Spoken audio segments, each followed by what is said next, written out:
사무엘상 17장 38절에서 40절까지의 말씀. 자, 우리 한 목소리로 같이 읽겠습니다. 시작.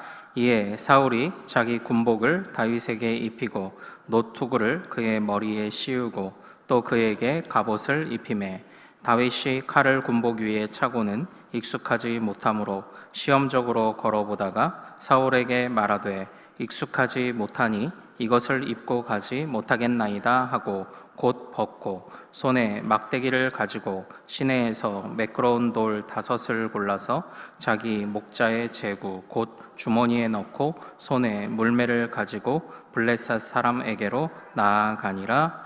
아멘. 아멘. 저는 우리가 함께 읽은 이 말씀 통해서요, 갑옷이냐 하나님이냐라는 제목으로 은혜를 같이 나누도록 하겠습니다. 다시 날이 많이 더워졌습니다. 그리고 또 이 하루를 또 살아내기 위해 또 애쓰신 우리 모든 성도님들을 또 축복하고 위로합니다. 또 오늘 주님께서 주시는 지혜로 또 우리에게 허락되는 나머지 일주일, 그리고 우리의 모든 인생의 걸음을 지혜롭게 걸어갈 수 있는 또 귀한 나눔이 있기를 소망합니다. 오래전에 대만인가요? 제가 뉴스에서 그런 기사를 본 적이 있습니다. 대만의 한 동물원에 사자 우리 속에 어떤 한 남자가 뛰어들어갔습니다. 그래서 그곳에서 사자를 향해서 손을 들고 선포했습니다. 하나님의 이름으로 명하노니 모든 사자여 입을 닫으라. 이렇게 선포를 했습니다. 그 남자는 어떻게 됐을까요? 기도를 했고 하나님의 말씀대로 나아갔기 때문에 사자가 입을 닫고 그 사람의 곁에 와서 고양이처럼 그렇게 같이 어울렸을까요? 아닙니다. 그 사람은 사자에게 물려서 큰 상처와 장애를 입었다고 이야기를 합니다. 이런 뉴스를 본 적이 있습니다.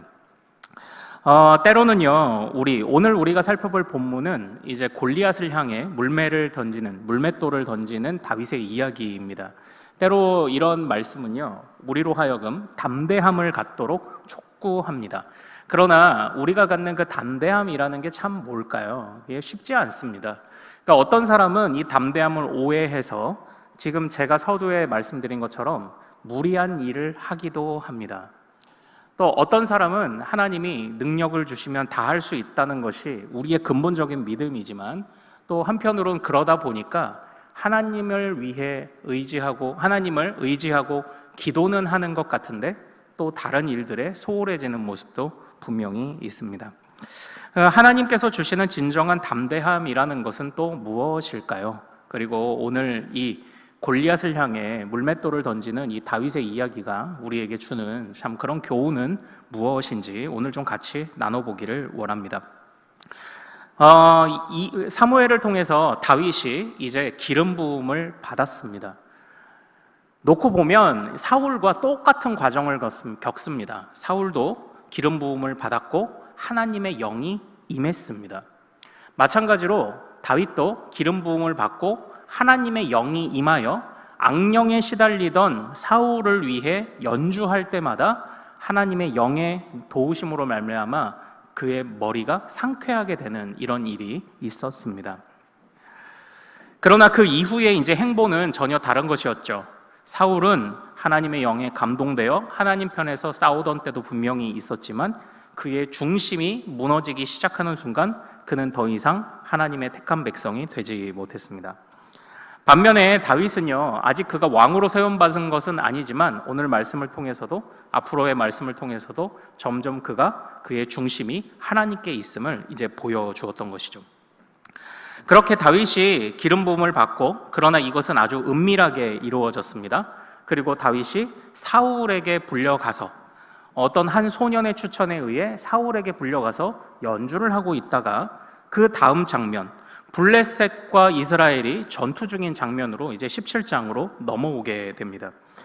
이 17장에서의 이 배경은요, 이제 골리앗이라는 장수가 드디어 등장을 합니다. 이 골리앗은 어떤 사람이었습니까? 우리 17장 4절로 가서 한번 같이 읽어보겠습니다. 17장 4절입니다.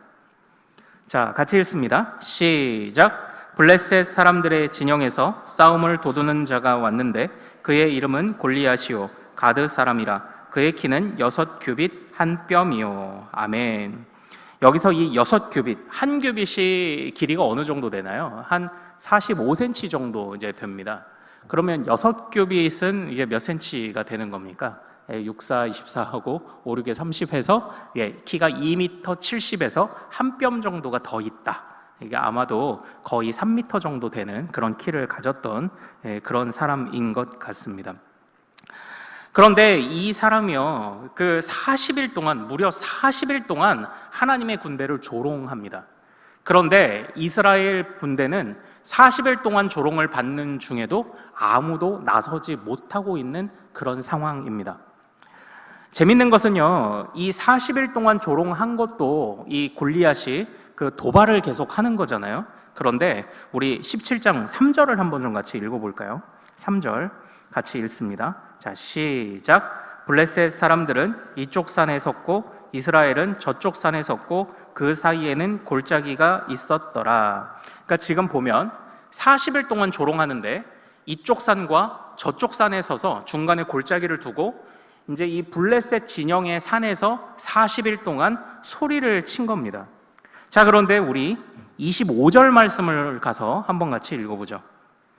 자, 25절 말씀입니다. 자, 시작. 이스라엘 사람들이 이르되 너희가 이 올라온 사람을 보았느냐? 참으로 이스라엘을 모욕하러 왔도다. 그를 죽이는 사람은 왕이 많은 제물로 부하게 하고 그의 딸을 그에게 주고 그 아버지의 집을 이스라엘 중에서 세금을 면제하게 하시리라. 아멘. 여기에서 보면요, 아무리 좋은 선물을 준다고 해도 사람들이 나서지 못합니다. 40일간의 조롱 때문만은 아닙니다. 여기 25절에 어떻게 되어 있습니까? 이스라엘 사람들이 너희가 이 올라온 사람을 보았느냐? 그러니까 여기가 이게 무슨 뜻입니까?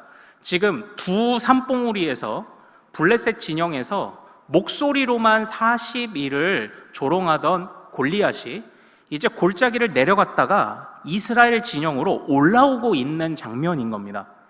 그러니까 멀리서 봐도 기골이 장대하고 40일 동안 쩌렁쩌렁 울려 퍼지는 그 목소리에 이미 기가 죽었었는데, 그런데 그 장수가 이제는 겁낼 것도 없이, 겁낼 게 없죠. 골리앗은 이제는 이스라엘의 진영까지 저벅저벅 걸어 올라오고 있는 겁니다.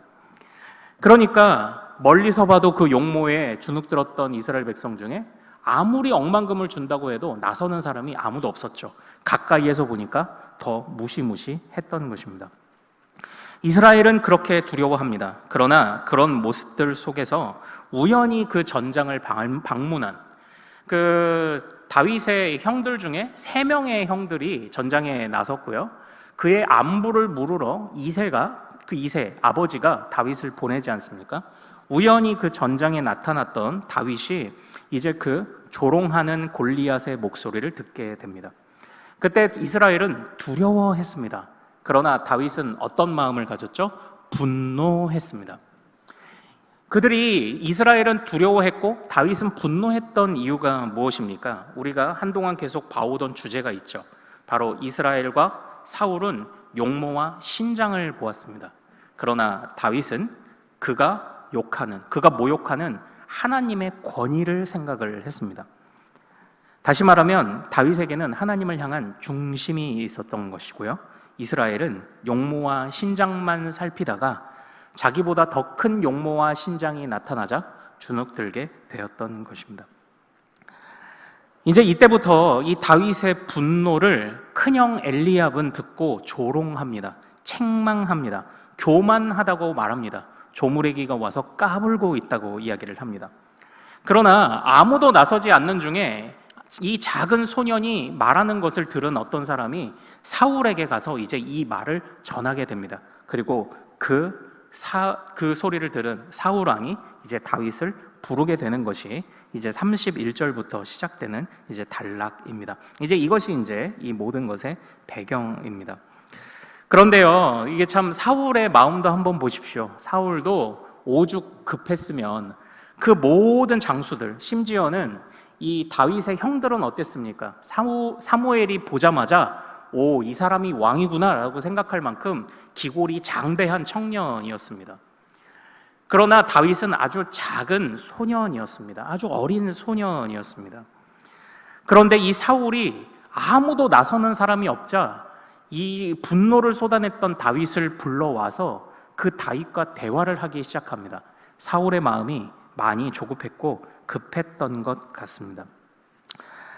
아마도 이 다윗이 이렇게 찾아온 것에 관하여 사울도 그 형들과 같은 마음이지 않았을까라는 생각을 합니다. 조롱했겠죠. 네가 무엇을 할 수 있는가 생각을 했겠죠. 그러나 다윗 안에서 그가 가지고 있는 이 거룩한 분노를 사울은 다 알아채지 못했던 것 같습니다. 다윗은 사울을 설득합니다. 뭐라고 설득을 합니까? 자, 우리 34절과 35절을 한번 같이 읽어보겠습니다. 자, 시작. 다윗이 사울에게 말하되 주의 종이 아버지의 양을 지킬 때에 사자나 곰이 와서 양떼에서 새끼를 물어가면 내가 따라가서 그것을 치고 그 입에서 새끼를 건져내었고 그것이 일어나 나를 해하고자 하면 내가 그 수염을 잡고 그것을 쳐 죽였나이다. 아멘. 다윗은 말합니다. 저는 물맷돌의 전문가입니다 라고 이렇게 얘기를 해요. 이제 그 말을 듣고 신뢰를 한 것인지 아니면 나서는 게 다윗밖에 없어서인지 사울이 다윗을 골리앗을 향하여 내보내야겠다는 마음을 갖기 시작을 합니다. 그래서 이제 우리가 읽은 본문 38절 말씀에서요, 이제 다윗에게 전투 준비를 시킵니다. 그 전투 준비를 어떻게 시켰죠? 우리 38절 같이 한번 읽겠습니다. 자, 시작. 이에 사울이 자기 군복을 다윗에게 입히고 노투구를 그의 머리에 씌우고 또 그에게 갑옷을 입히매. 이것은 사울이 익숙하게 해오던 전투 준비입니다. 갑옷을 입히는 것입니다. 그러나 39절에 보면요, 다윗이 말합니다. 칼을 차고 군복을 입어봤는데 어색한 거죠. 사이즈도 맞지 않았을 겁니다. 사울은 기골이 장대한 사람이었고 다윗은 여전히 어린 소년이었기 때문입니다.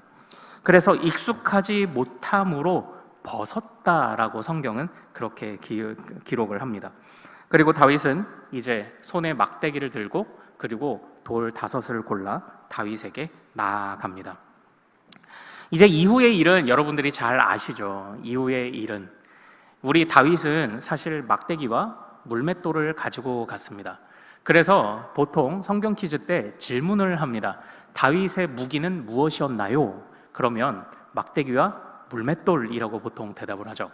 그러나 다윗에게는 분명한 무기가 있었습니다. 보이는 무기는 물맷돌과 막대기였을지 모릅니다. 그러나 다윗의 무기는 무엇이었습니까? 살아계신 하나님이었습니다. 사랑하는 여러분, 여기에서 오늘 제가 주목하는 것은요, 바로 이 갑옷입니다. 갑옷.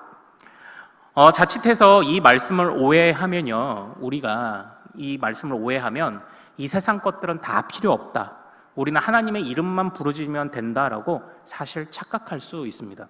그러면 뜬금없이 사자우리 속에 들어가서 하나님의 평화를 선포했던 미련한 사람처럼 되는 것입니다. 그런데요, 이 이후에 다윗이 보인 모습은요, 사실 이 갑옷을 입지 않았거든요. 충분히 우리에게 오해를 사게 할 만합니다. 그런데 우리가 이 부분에 관해서요, 사실 저도 여러 책들도 찾아보고 목사님들의 설교집도 찾아보고 했는데요, 몇 가지 그런 설교들이 있기는 하더라고요. 우선은 이 부분에 관해서 이제 오래전에 진짜 저도 책을 정리하다가 발견한 오래전 나왔던 우리 찰스 스윈돌이라는 그 외국의 목사님은요, 이 부분을 이렇게 설교를 하시더라고요. 나에게 아무리 좋은 것이라고 해도 다른 사람에게 좋을 수는 없습니다. 이런 얘기를 하면서 또 이야기를 하나 풀어 가시더라고요. 그 이야기도 우리에게 교훈이 되는 것 같습니다. 하나님은 우리를 각자의 서로 다른 재능으로 부르셨습니다. 하나님이 우리에게 서로 다른 재능과 성향과 은사들을 주셨습니다. 그래서 나에게 좋은 것이 항상 저 사람에게 좋은 것은 아니다, 이 말에도 고개가 끄덕여지기도 하더라고요. 또 제가 이전에 신학교에 다닐 때 어떤 목사님은 이 부분을 설교하시면서 그렇게 말씀하셨습니다. 우리 신학생 여러분들, 우리 전도사님들 공부 열심히 하십시오. 다윗도 평소에 연습했던 물맷돌을 가지고 골리앗을 잡게 하시지 않았습니까? 여러분이 평소에 열심히 해야 합니다. 이런 메시지를 저에게 주시기도 하셨습니다. 그것도 맞는 것 같습니다. 그런데 오늘 이 말씀은요, 하지만 우리 마음속에 여전히 궁금증을 자아내게 합니다. 갑옷을 다 벗어야 하는 것인가? 하나님만 의지해야 하는 것인가? 그저 공부하기보다는 기도만 하면 되는 것인가? 우리에게 수많은 질문을 떠오르게 합니다. 여러분들은 어떠신가요? 저는 오늘 이 설교의 제목을요, 갑옷이냐 하나님이냐, 그러니까 소위 말하는 세상의 것이냐, 뭐 세상의 스펙이라고 할까요? 아니면 믿음이냐, 이런 제목을 지었지만 사실 이 제목은 어떤 면에서는 그렇게 좋은 제목은 아니다. 좋은 제목이 아니라기보다는 이 제목은 우리가 집중하지 않아도 되는 그런 제목이라는 그런 생각을 가집니다. 일부러 이렇게 지었습니다. 우리는 이 본문을 보면서 내가 갑옷이냐 하나님이냐의 선택의 기로에 서 있다고 그렇게 생각을 합니다. 그러나 여러 목사님들의 말씀이든 문맥을 보면요, 이 갑옷을 벗어버렸지만 다윗은 익숙한 물맷돌을 가졌습니다. 또 다윗은 익숙한 물맷돌을 가졌지만 하나님도 의지했습니다. 사실 갑옷이냐 하나님이냐의 선택의 문제는 아닌 것 같습니다. 이 부분에서 결국 강조하고자 하는 것은 무엇일까요? 결국 강조하고자 하는 것은 무엇입니까? 다윗은 나름대로 그가 목자의 생활을 하며 물맷돌로 준비되었습니다. 그 물맷돌이 어떻게 쓰일지는 그도 몰랐을 것입니다. 그냥 묵묵히 그 일을 했습니다. 다윗에게는 믿음도 있었습니다. 그는 용모와 신장을 보지 않았습니다. 모두가 용모와 신장을 보고 있었지만 그만큼은 용모와 신장을 보지 않았습니다. 그에게 있어서 거인은 골리앗이 아니라 하나님이 거인이었습니다. 골리앗보다 더 크신 하나님을 바라보았죠. 이러한 모습에서 보면요, 다윗이 갑옷을 익숙하지 않아 거부하긴 했지만 다윗은 그의 삶의 현장에서 그가 가지고 있던 기술을 무시한 것도 아니요, 그가 부르짖던 하나님도 외면하지 않았습니다. 그에게는 모든 것이 다 있었습니다. 그에게는 모든 것이 성실한 것이었고요, 모든 것이 준비되는 과정이었습니다.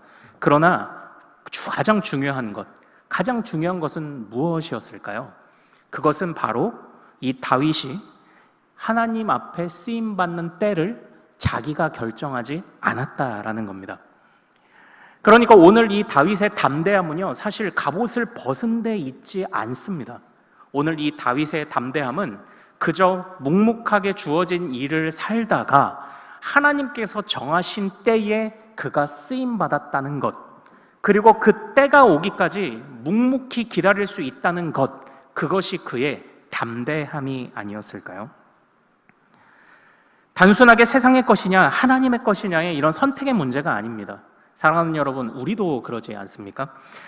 제가요, 그 신대원에 들어가서 이제 그 설교에 관한 이제 책들과 이런 것들 강의를 들으면서 제가 깜짝 놀랐던 그런 그 교수님의 가르침이 있었습니다. 그 교수님이 제가 기억하기로는 이런 말씀을 하셨어요. 전도사님들, 모든 학생 여러분, 설교는 하나님의 일입니다. 그러나 설교 준비는 사람의 일입니다. 이런 말씀을 하셨습니다. 이게 교수님의 말은 아니었고요, 제가 기억하기로는 종교개혁가 칼빈의 말이었습니다. 여러분 어떻게 생각하시나요? 설교는 하나님의 일입니다. 그러나 설교 준비는 사람의 일입니다. 어떻게 생각하시나요? 이 의미는 명확합니다. 이 설교라는 것은 하나님의 뜻과 말씀을 전하는 중요한 일이지만 그 안에 그렇다고 해서 내가 기도만 한다고 해서 그 설교 준비가 되는 것이 아니라는 뜻이죠. 특별히 이 부분을 강조하실 때 우리 교수님이 여러분들 진짜 공부 많이 하십시오, 이런 강조를 하셨던 것으로 기억을 합니다. 주님이 주신 성경이라는 글과 성경이라는 텍스트를 여러분들 헬라어, 히브리어, 컴퓨터 프로그램이든 좋은 자료든 보면서 능수능란하게 해석하고 준비하십시오. 실력을 갖추십시오. 그리고 그것을 사용하는 때가 되었을 때 그때 하나님이 일하실 것입니다. 이것은 단순히 하나님의 주권 중의 일부를 사람이 책임질 수 있다고 말하는 그런 것이 아닙니다. 이건 하나님 앞에서의 온전한 모습입니다. 하나님이 주신 시간과 노력과 에너지와 실력을 최선을 다해서 드리는 것 또한 우리가 하나님을 섬기는 것이라는 아주 중요한 표현이죠. 그러나 한편으로는 어떻게 보면 좀 놀라는 표현이었습니다.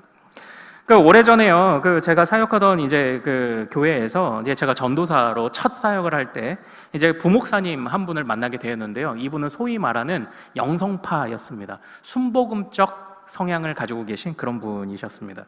근데 언제 한번 설교에 관해서 이렇게 대화를 하다가 그런 얘기를 나눈 적이 있어요. 설교를 준비하다가 막힐 땐 어떻게 하십니까? 그랬더니 그분이 아니나 다를까 이렇게 하셨습니다. 기도합니다. 기도합니다. 네, 당연한 거죠. 그래서 제가 또 질문했습니다. 설교 원고가 다 준비가 안 되면요, 그럼 기도하고 올라가면 주님이 강단에서 막 부어주신답니다. 근데 그분은 그게 되는지 모르겠는데 저는 잘 안 되거든요. 그게 준비 안 되고 올라오면 그게 잘 안 되거든요. 어쨌든 그렇게 말씀을 하셨습니다.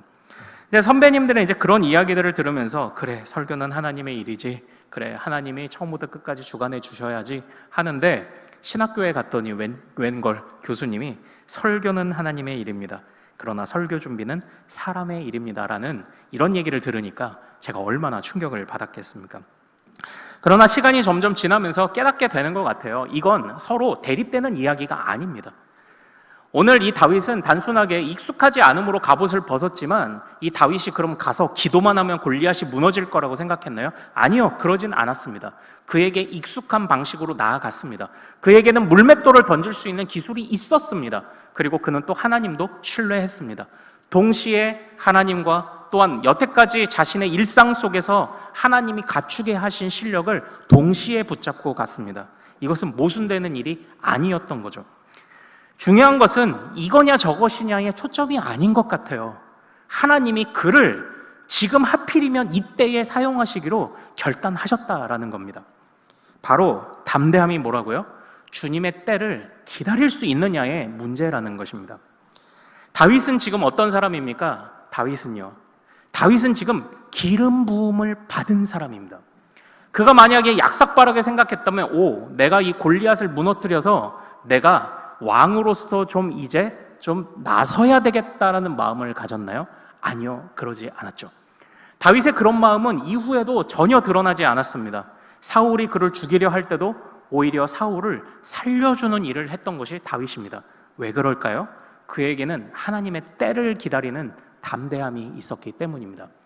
단순하게 이것이냐 저것이냐, 세상 것이냐 하나님의 것이냐, 그런 이분법적인 문제가 아닙니다. 그저 그때그때 충실합니다.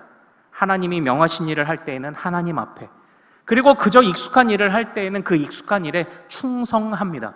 그리고 하나님이 적절한 때에 그가 가지고 있던 기술이든 능력이든 에너지든 실력이든 어떤 것이든 펼쳐 보이시려 마음을 먹었을 때, 바로 그때 다윗은 그저 그만큼 순종을 하는 거죠. 하나님은요, 오늘 이 다윗이 이 골리앗을 무너뜨리는 일을 통해서 이름이 나게는 하십니다. 그러나 그 자리에서 왕이 되게 하시지는 않아요.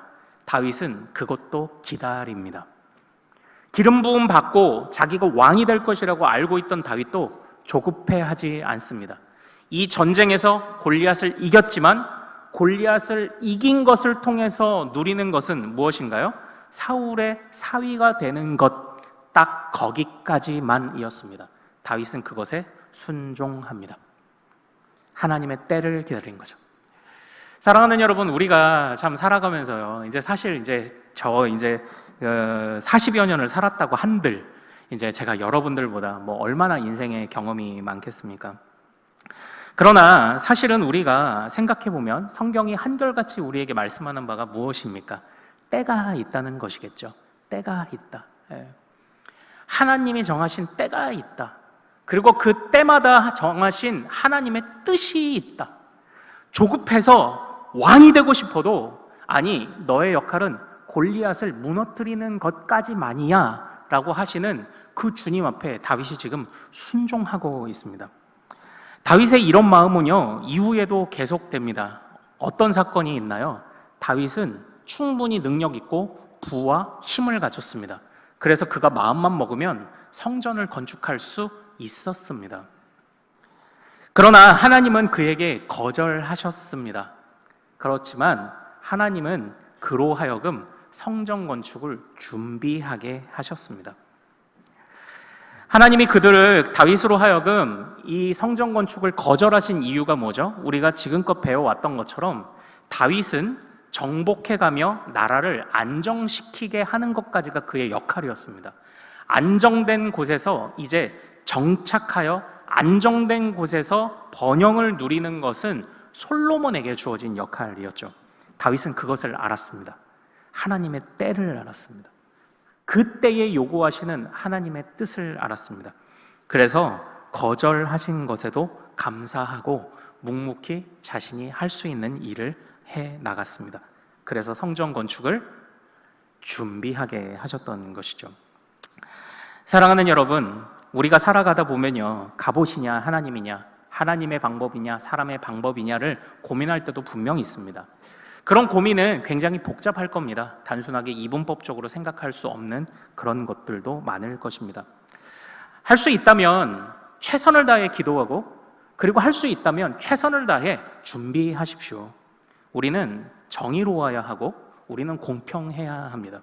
최선을 다해 기도하고 최선을 다해 준비하십시오.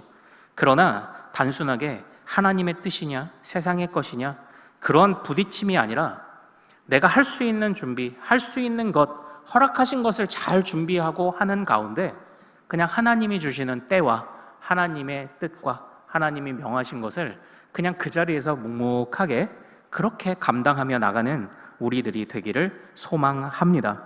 그때에 하나님께서요, 이제 사용하시는 겁니다. 그때에 나는 이만큼 더 쓰임받고 싶지만 하나님이 여기까지라고 하신다면 그것이 최선인 줄로 믿습니다. 이제 마지막 말씀만 드리고 마치도록 할게요. 여러분들 146장 찬송가 저 멀리 푸른 언덕에라는 찬송을 아십니까? 잘 모르시죠? 우리가 진짜 안 부르는 찬양입니다. 이 찬양은요, 고난을 주제로 하는 그런 찬송가입니다. 그런데 이 찬양을 지은 이 알렉산더라는 이제 한 부인이 있었는데요. 이 알렉산더라는 이 부인이 이 찬송을 어떻게 지었냐면 자신의 딸이 진짜 너무 많이 아팠던 거예요. 연약하고. 그래서 항상 약을 사러 갈 때마다 이 언덕을 이렇게 넘어갔다고 해요. 그런데 그 언덕을 넘어갈 때마다 힘들죠. 내 딸이 아픈 것도 서러운데 길도 험하고, 그리고 뭐 마차를 타고 갈 수 있는, 말을 타고 갈 수 있는 돈도 없고, 이 언덕을 힘겹게 걸어 올라 넘어가는데 어느 날 그 언덕이 골고다, 주님이 십자가에 달리신 골고다로 보이기 시작을 했더라는 겁니다. 그래서 주님도 이렇게 십자가에서 고통당하셨지, 그러므로 나도 이 언덕을 넘어가는 길을 그래도 나도 묵묵히 감당해야지, 이런 마음을 가지고 이제 이 146장을 지었다라고 해요. 그런데 언젠가 한번, 지금 다시 불러보려면 저 잘 모르겠어요. 못 부르겠는데 언젠가 한번 제가 이 찬송가를 처음부터 끝까지 이제 완창을 한번 이제 목표를 가지고 할 때에, 그때 이 찬송가의 가사를 이렇게 묵상하는데 한번 잘 보십시오. 저 멀리 푸른 언덕에 그 십자가 위에 주 예수 나를 위하여 못 박히셨도다. 보통 우리는 예수님의 골고다를, 이 해골이라는 뜻의 골고다를 어떻게 묘사하나요? 처참한 장소로 묘사합니다. 슬픔의 장소로 묘사합니다. 그런데 이 가사를 다시 한번 잘 들어보십시오. 저 멀리 푸른 언덕에 그 십자가 위에, 예수님의 그 처참한 해골의 십자가를 어떻게 묘사했죠? 푸른 언덕이라고 묘사를 했어요.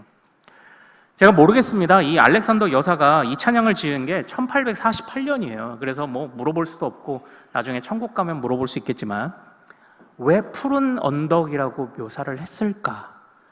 이제 그걸 한번 상상해 보기 시작을 했습니다. 그런데요, 이 다른 건 모르겠습니다. 그냥 저의 느낌입니다. 그런데 3절 가사를 보다가 조금 깨달아지는 것이 있었어요. 3절 가사가 이겁니다. 그 흘린 보배 피로써 날 속량했으니 저 하늘 문을 여시고 날 인도하시리. 예수님에게는 처참한 해골이었고, 그리고 아주 끔찍한 일이 벌어지는 그런 곳이었지만 그 은혜로 인하여 하늘문이 열리게 된 우리에게는 이래서 푸른 언덕이라고 노래했나 보다 라는 그런 생각을 좀 해보게 되었습니다. 사랑하는 여러분, 분명히 주님의 골고다는 처참하고 그리고 해골의 장소였습니다. 그러나 그때를 주님이 그때를 통하여 하나님의 뜻을 이루시는 순간 그 처참한 언덕은 푸른 언덕으로 바뀌었습니다. 다윗에게도 마찬가지로 주님이 거절하셨지만 다윗이 그 거절하신 주님께 순종하는 그때에 다윗은 하나님 마음에 합한 자라는 영원한 칭호를 그가 얻게 됩니다. 사랑하는 여러분, 주님의 때가 있나 봅니다. 주님의 때가 있습니다. 그 때를 위해서 우리는 그저 일상을, 그리고 우리가 할 수 있는 일들을 성실히 해 나가는 겁니다. 갑옷이냐 하나님이냐 그게 문제가 아니에요. 할 수 있는 대로 열심히 부지런히 공부하고 부지런히 익히고 부지런히 기도하고 부지런히 준비하면서 주님이 정하신 때를 위하여 나를 드릴 수 있는, 그리고 그 때가 되기까지 내가 견딜 수 있는 담대함, 그 담대함을 위하여 같이 기도하는 우리 큰숲의 모든 가족들 되기를 소망합니다. 이 세상에서 우리는요, 동떨어진 사람이 아니에요. 우리는 하나님의 백성이고 하늘 시민권을 가지고 있지만 땅의 발을 디디고 살아갑니다. 우리는 이 세상에서 멀리 떨어져 사는 사람들이 아닙니다. 우리는 이 세상에서 지극히 똑같은 일상을 살아갑니다. 우리의 삶의 현장은 바로 이곳입니다. 이곳. 그러므로 우리에게 이분법적인 태도는 안 돼요. 다윗도 갑옷 안 입었대. 나도 그냥 기도만 하면 돼. 아니요. 그런 태도 안 됩니다.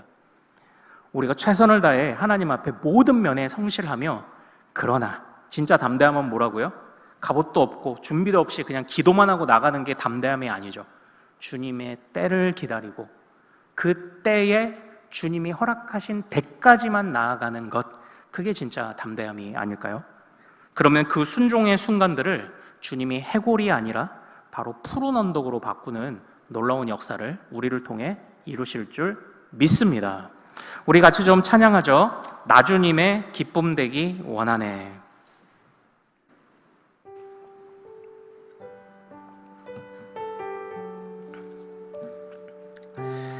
자, 우리에게 주어진 모든 시간들과 또 모든 여건들, 쉽지 않은 순간도 있고 때로는 내가 자신 있다고 생각하지만 또 주님이 막으시는 때도 분명히 있을 겁니다. 원하는 대로 되지 않는 그런 순간들이 많습니다. 그러나 그 모든 시간들을 우리가 담대하게 견뎌냅시다. 주님이 우리를 기쁨으로 사용하시도록 우리를 내어드립시다. 나 주님의 기쁨 되기 원하네. 나 주님의 기쁨 되기 원하네. 내 마음을 새롭게 하소서. 내 마음을 새롭게 하소서. 새 부대가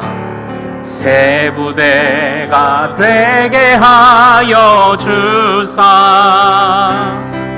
주님의 빛 비추게 하소서. 다시 한번. 나 주님의 기쁨 되기 원하네. 나 주님의 기쁨 되기 원하네. 내 마음을 새롭게 하소서. 새 부대가 되게 하여 주사. 주님의 빛 비추게 하소서. 내가 원하는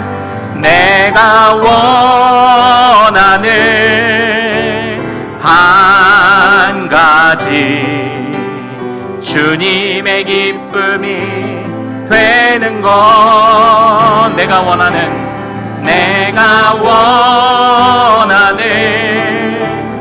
한 가지, 주님의 기쁨이 되는 것. 겸손히 내 마음 드립니다.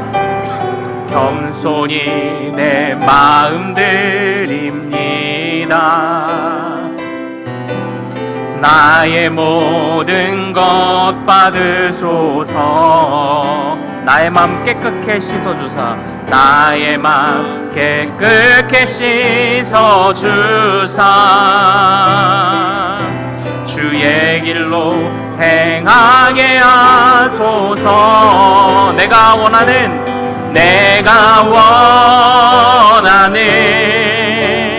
한 가지, 주님의 기쁨이 되는 것. 내가 원하는 내가 원하는 한 가지 주님의 기쁨이 되는 것. 내가 원하는 한 가지, 내가 원하는 한 가지 주님의 기쁨이 되는 것. 내가 원하는 한 가지 주님의 기쁨이, 내가 원하는 한 가지 주님의 기쁨이 되는 것. 내가 원하는 한 가지 주님의 기쁨이 되는 것. 내가 원하는 한 가지 주님의 기쁨이 되는 것. 사랑하는 여러분, 오늘 말씀을 우리 붙잡고 같이 기도하기를 원합니다. 우리가 이 세상에서 배우며 익히며 실력을 갖추는 것도 중요합니다. 그러나 우리가 주님 앞에 간구하는 것도 중요합니다. 어느 것 하나 놓칠 수 없습니다. 그러나 가장 중요한 것은 실력을 갖췄던, 영성을 갖췄던 하나님이 우리를 사용하시고자 하는 그때에 우리를 드리는 것이 진정한 담대함이 아닐까요? 우리가 그때를 묵묵히 기다릴 줄 아는 것이 진짜 담대함이 아닐까요? 다윗의 승리의 원인이 어디 있습니까? 갑옷이었습니까? 아니면 그냥 물맷돌이었습니까? 아닙니다. 그에게 익숙한 물맷돌도 아닙니다. 적절한 때에 다윗을 적절하게 사용하시기를 원했던 하나님의 뜻이 골리앗으로부터 그를 승리하게 만들었습니다. 우리 이 시간 같이 기도합시다. 주여, 내가 모든 면에 내가 고민할 일 많고 주저앉을 일 많지만 그래도 주어진 오늘을 성실하게 살아가며 하나님이 때를 기다리고 주님이 명하시고 맡기실 때 내가 아멘하며 순종하겠습니다. 우리 이 기도 제목으로 주여 이름 크게 한번 부르고 같이 기도합니다. 주여!